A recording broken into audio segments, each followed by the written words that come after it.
అది కూడా రాజకీయ రౌడీలు గుండాల్ని ఒక్క నిమిషంలో అణిచేసే శక్తి తెలుగుదేశం పార్టీకి ఉంది. అది మీరు గుర్తుపెట్టుకోవాల్సిన అవసరం ఉంది. ఒకటి అడుగుతున్నా, ఇప్పటికైనా చెప్పమని. ఓ కిల్డ్ బాబాయ్, ఓ కిల్డ్ బాబాయ్, ఓ కిల్డ్ బాబాయ్. నేను అడగల, మొన్న నేను అడిగా.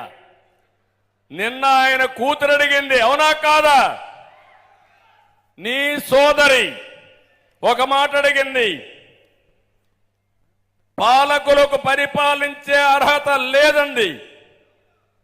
సిద్ధం అన్నావు, సమాధానం చెప్పు.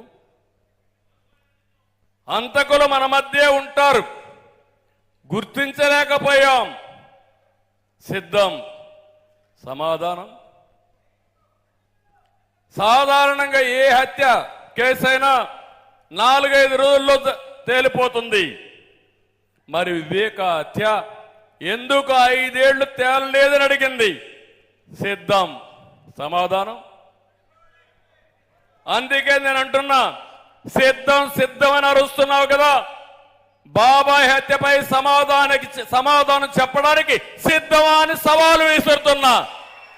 సమాధానం చెప్పాలా లేదా? చెప్పాలి అని ఆవిడ గట్టిగా చెప్పట్లు కూడా చెప్పండి, చెప్పాలి. ఇది మీ వ్యక్తిగత సమస్య కాదు, ఇది రాష్ట్ర సమస్య.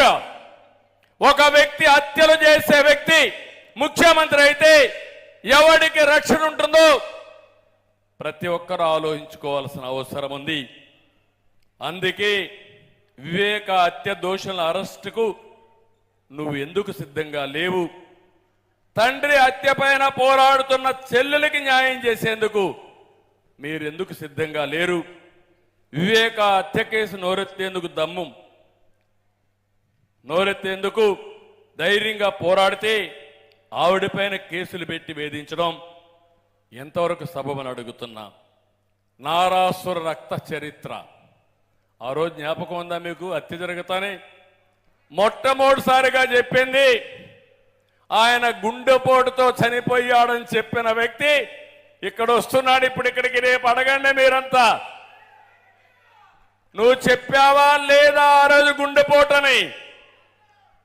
అది గొడ్డలి పోటని తేలింది, గుండెపోటని ఎట్ట చెప్పావు అంటే ముందుగానే ఆ కుట్రలో ఈయన కూడా భాగస్వామ్యమని ఈ